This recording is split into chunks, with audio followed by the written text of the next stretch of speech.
Hello everyone, and welcome to my talk at Hot Summit. I want to present MapSwipe to you, an open source mobile app putting communities on the map. And yeah, I'm pretty sure and I hope that you've used the app already, and I want to give you a bit of the insights what the MapSwipe community has been working on in the past several months or several years, to be honest. And yeah, let's get started. So first of all, MapSwipe is an app that helps to improve humanitarian response. And yeah, we do this by a mobile app where people can identify buildings or other kind of features or objects that you can see in satellite image. And yeah, what is it? So it is an app that is around for, I think, more than 5 years now. And I linked the talk that Pete and I gave at Hot Summit in 2016 in Brussels. So the app has been created for rapid mapping, and so humanitarian organizations such as the Humanitarian OpenStreetMap team, but maybe also Doctors Without Borders, the American Red Cross, other Red Cross organizations use the app to mainly identify buildings or people or places where people live. And this saves time. Because it reduces the amount of the time needed that the normal OpenStreetMap mappers need just to scroll through forest and bunch of other things where there are no objects to map in OpenStreetMap. And this task is done by MapSwipe. And MapSwipe does it fairly well, I would say, and also fairly quick. So the MapSwipers, or every one of you who likes to use MapSwipe, really helps to make the mapping in OpenStreetMap more efficient. And this is also visualized by the figures below, where you see that the entire area would obviously be rather big for the skilled OpenStreetMap mappers to take a look at. But when you run MapSwipe first, you see that such an area can be reduced or narrowed down to only the, let's say, interesting places, right? And maybe reminding you that's not new, so to say, and it's similar to what we presented 5 years ago, but I guess there might be many new people around in the hot or in the humanitarian OpenStreetMap community. So kind of as a reminder here, how does it work? So first of all, humanitarian organizations can request projects in MapSwipe. Basically you select an area and a satellite image to use, and based on this, a project can be set up and it goes into the app. And when it's active or live in the app, the MapSwipers create the data and quickly scan through the satellite images and identify the places that are populated, for example. And then in a third step, we kind of process the data further. We check that we remove uncertain answers and process it a bit that you can directly edit then into the task manager to create a mapping project for OpenStreetMap mapping. So this is the workflow that has been introduced a few years ago, and it mainly covers, let's say, our normal project type. So what other project types are there?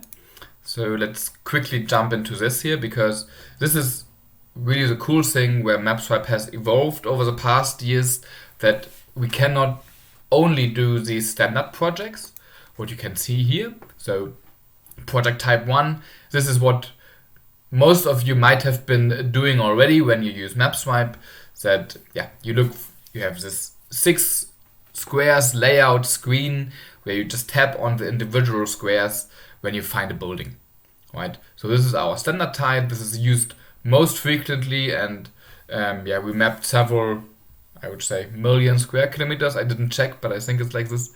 So that's standard. But there are also cool new things. So let's take a look at this. The second project type that has been introduced, also with the help of HOT in the past years, is the change detection project type. So here, instead of showing 6 squares, we have a different layout, because here we show a before and an after image. And both satellite images, depict the same area.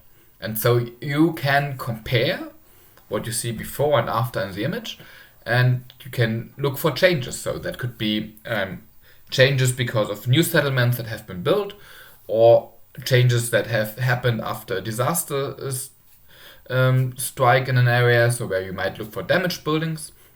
So this is now also really production ready, and we've tested it in the past, and I will tell you a bit more about this in the next slides as well. But yeah, here similar idea, but now comparing two imagery. And there's the second project type, which have not used so frequently and so far, but it's there, and we are like looking very much into like improving this type of project, what we call building footprint. So the basic idea here is that we, instead of displaying only a square, we also display a polygon geometry, or like a geometry of a building, for instance. And the MapSwipe users can then assess if this building has been traced correctly.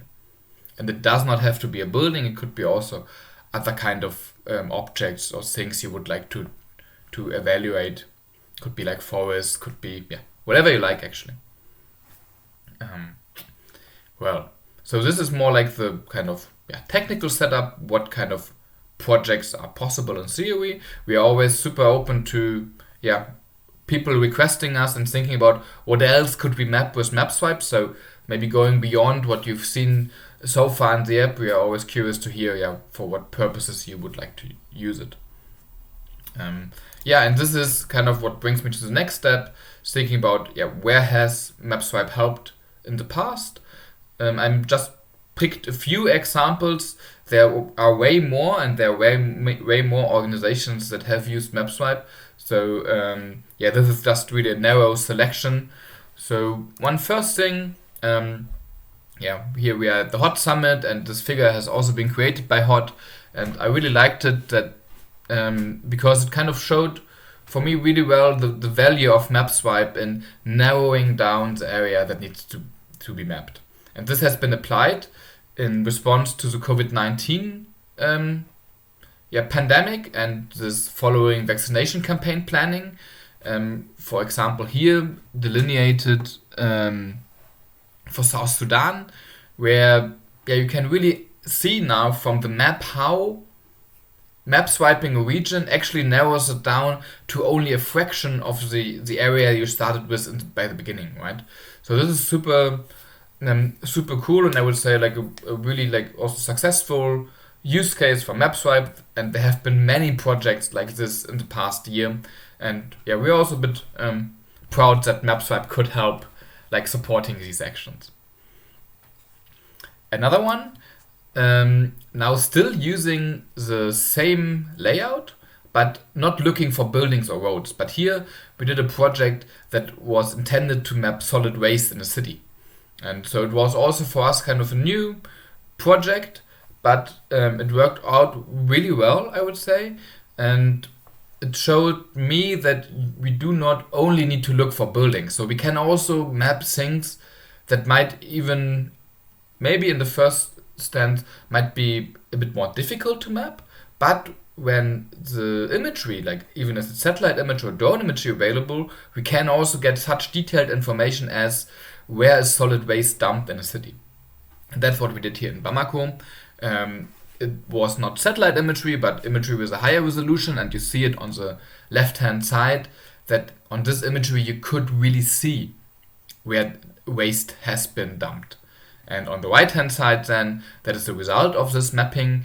And I think that this is one of the first really high-resolution solid waste maps of the city, and you can clearly see the hotspots where more waste is dumped, and this might be a good starting point for any other organization that now wants to go into solving the problem. I know it's a big issue in a way, but at least having this map helps you really to understand where you might start to solve the problem, right?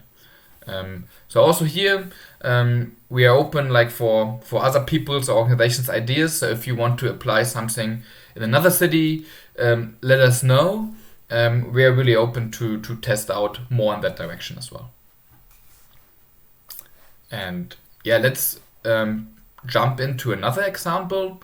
So I introduced already the change detection project type, or I told you what it is about, and this year we applied it in several smaller projects, but this one was especially interesting, I would say, for damage mapping in Les Cayes in Haiti a few months ago. So again, on the left hand side, you see the setup. So here you compare two images that show the same area, and in this case here, also for Haiti, we used satellite imagery. That's what you see on the top, because usually it's like this, that the before imagery, you don't have anything better than the satellite view, right? So it's like about 30 centimeter, maybe 50 centimeter if there's no better imagery available.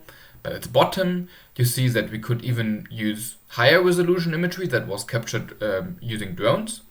So this really makes a difference, but also especially for the more difficult mapping tasks like damage mapping, this was really beneficial, right, to have this very high resolution drone imagery. Still, just maybe disclaimer a bit, that this was still in an experimental mode or phase, so we didn't intend to replace the traditional damage mapping activities, but we wanted to give it a try in MapSwipe. And now, in the next couple of weeks or months, we also want to continue kind of some research work on this to really understand how the quality of the crowdsourced damage mapping compares to the other traditional approaches of damage mapping. And we are kind of optimistic that approaches like MapSwipe might play a role like in damage mapping in the future. But first, we want to really get to know like how much can we trust in the data, right? Just to give you an idea how it can look like still, you see the map hand on the right hand side. So where the color depicts the number of people, or like the share of votes on the classification, that said that here in this area you can see damage. And you see that this is rather a lot on the first stand, but also that users really also agree. And it's like actually quite cool to see that it's not like random and people can map damage, at least what we can see here from the map, right? And the detailed investigations will follow, and I can ensure that we will like update you if there are any news on how good it actually was, but I'm quite optimistic. Okay, and maybe taking a look forward, what will come next.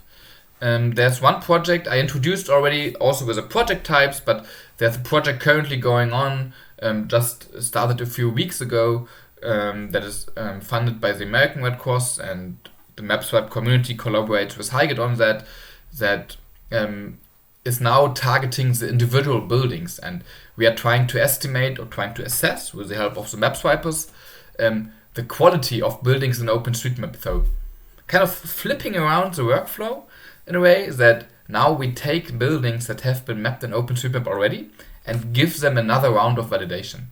And through MapSwipe, we can pick the buildings that we would like to investigate, and what we would get out of this is we can really understand the quality of building mapping in OpenStreetMap for any region we like, or we draw a sample and can really get a good understanding of, for instance, also how well task manager mapping is, right? Because that has been a question that has been discussed in the past, at least.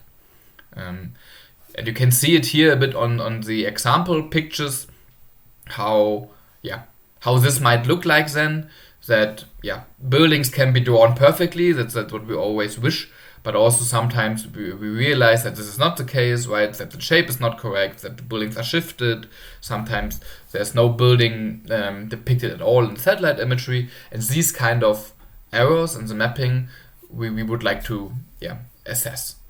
And so stay tuned on this, and we will introduce this new mapping projects rather soon. So I think by the beginning of next year, or by the end of this year even, we will have the first project in the app. So it would be nice also to get everyone else feedback on this, and also ideas where this could be applied, maybe going beyond building even, right? So we already have some ideas that a workflow such as this would also fit really well to buildings that have been detected through automated approaches, where we still have the big issue, I would say, that first we have to decide if we would like to have them in OpenStreetMap or not, but for sure we know that if we want to put automatically detected buildings in OpenStreetMap, there must be some sort of widget quality assessment first.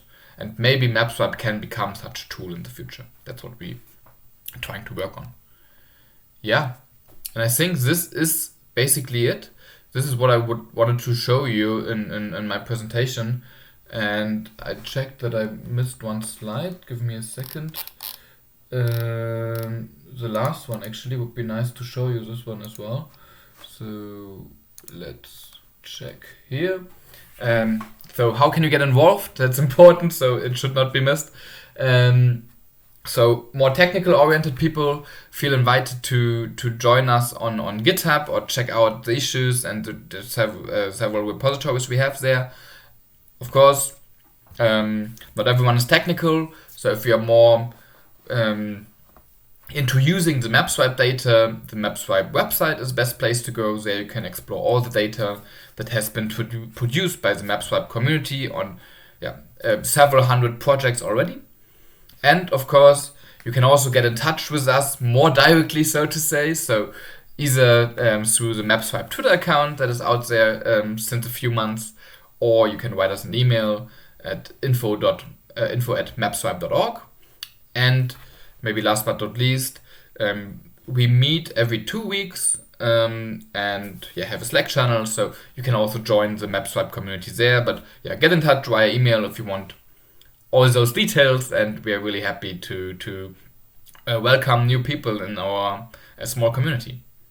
Yeah, and this is it. I'm looking forward for any questions, and have a nice hot summit. Bye.